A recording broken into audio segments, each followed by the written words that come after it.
Hi, this is Kendra from Pencil and Pigment, and today I am doing my draw with me, my paint with me, so grab a sketchbook. We're going to chat for, 10 minutes or so. I wanted to have a conversation about, and you'll be able to tell from the title, about all the different famous art pieces that are now in the news as it pertains to climate activism and people sort of using the platform of these really famous art pieces to get their message into the news. And I wanted to have just a civil chat about it. We are all welcome to disagree. Let's just be respectful about that. And I have thoughts, and I have opinions, and I have some questions, and I have some concerns.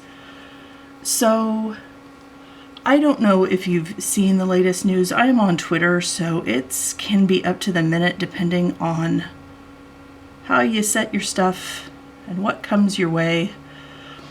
But there was another group, a gentleman tried to glue his head to Vermeer's painting, which is Girl with a Pearl Earring.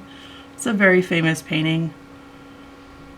And Van Gogh's sunflowers, somebody threw food on them, and there was Mona Lisa's, and there was food thrown at that one. What these pieces all have in common, other than their huge amounts of fame, is that they are protected by glass. Now, that doesn't make the actions okay, but it is something to note that when they look at what's being wrecked by this food being tossed or thrown when food is used with this message, it's making it very difficult to care for the frames that are housing these paintings.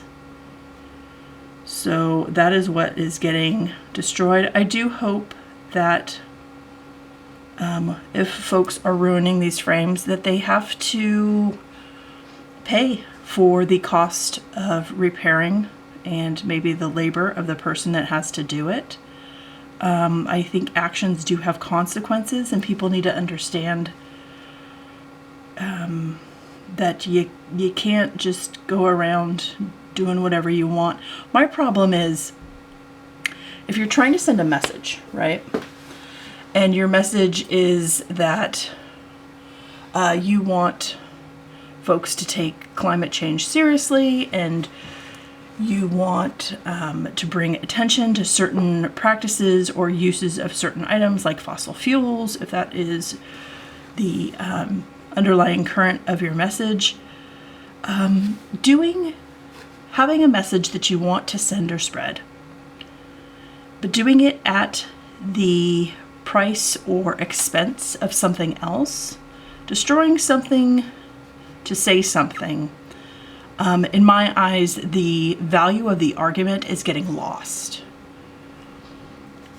Because you're saying it's okay to destroy something to get people's attention. And you don't have to be destructive to get attention.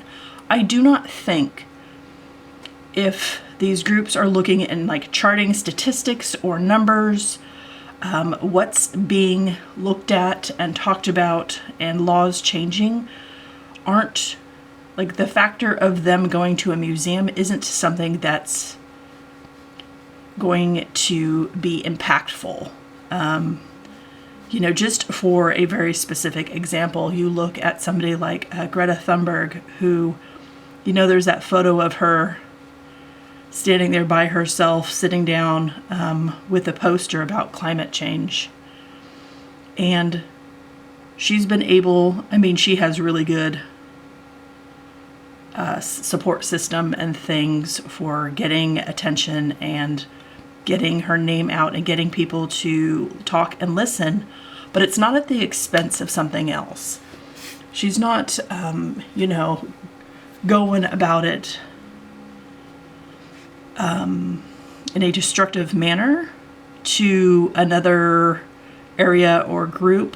When you look at the role of museums, Like, the role of museums is multifaceted, and one of those facets and areas of interest is the fact that they are in charge of keeping and caring for many pieces of art that just can't be anywhere else. Like, maybe they need climate control, they need restoration. I apologize, there's like a loud motorcycle going by. And that's part of their job, is to make sure things are preserved and restored properly. And if they're not allowed to do so, what is their next steps? Like, are we looking at museums enacting metal detectors and searching in everybody's bags, backpacks, purses, pouches to make sure, there's no canned goods or bottles of glue? I know some of those glue bottles are super tiny. People can figure out ways to hide those anyway if they truly, truly want to. But is that where, some museums are going to be forced to be headed? And there's a whole separate conversation to talk about museum protests and protesting art that has been looted or stolen or acquired inappropriately. But I just wanted to have a conversation about the art as it pertains to climate activists, because what worries me the most is escalation. Like, we're getting higher frequency of folks going after famous art pieces in ways that make them feel comfortable. It makes me feel very uncomfortable. And I'm just wondering, eventually is it going to happen to a painting that isn't protected? That is my fear. The other thing I am curious about, because, the news reports the crime because that's the most sensational portion. But I really think there should be some evaluations, like mental health evaluations with some of these individuals, to really ask them and see if they're okay. Because we all share this rock together. We're on a rock orbiting through space, and we can't leave it, and we're stuck together. And I just really hope that if there's some sort of evaluation, like mental health, like, are they getting the care they need mentally? It's got to be an extreme level of frustration to decide, like, the planet is horrible, I need to go and throw soup on a painting. Like, from one, I just don't know where the dots connect with that thought level, other than that'll get us on the news. But it's not news that highlights them in a way that goes, yeah, that's logical. What would be next steps? That's not how the news is doing it. It's very sensational, and I just wanted to have a chat about it, because I don't really see it slowing down unless some things start to change. And some of that may fall upon the museum, some of that may change in the laws, not in climate laws, but how these protesters are treated or the amount of time sentenced. That could change before the climate stuff changes. And that is not their desired effect either. So it's worrisome to me.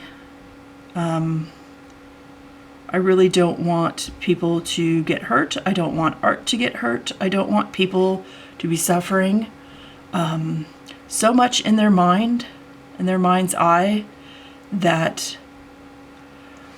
any way to get this in the public sphere is a good idea. I don't know if you've ever super glued your fingers. I witnessed somebody who had super glued their fingers. I can't imagine doing it on purpose. Like, the amount of pain, that's got to be incredibly painful. Like, just from that perspective as well. I'm worried. I'm worried about the art. I'm worried about the museums. I'm worried about the protesters. I'm worried about everybody. I know they're not my specific neighbor, but neighbor is relative, and we're all in this together. So we've got to figure out how to proceed, how to sort of, I don't know what we can do on our end, so to speak, except being responsible with, you know, with our care and thoughtfulness of the environment. But I just don't think at the expense of something else like art and art history is the way to go about it. Yeah. So that's just kind of what I wanted to chat about. I just don't really want to see an uptick in this, and I don't want to see a permanent piece get destroyed beyond restoration.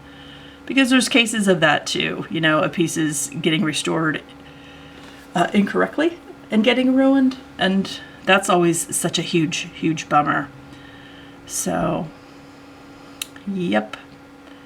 In the news, I'll link the news articles if you want to look those up. I hope you have an absolutely wonderful day. If the news is too much for you today, take a break. Take a break, read, rest, relax, recharge, hydrate. Take care of you today. And I will talk to you tomorrow. Bye.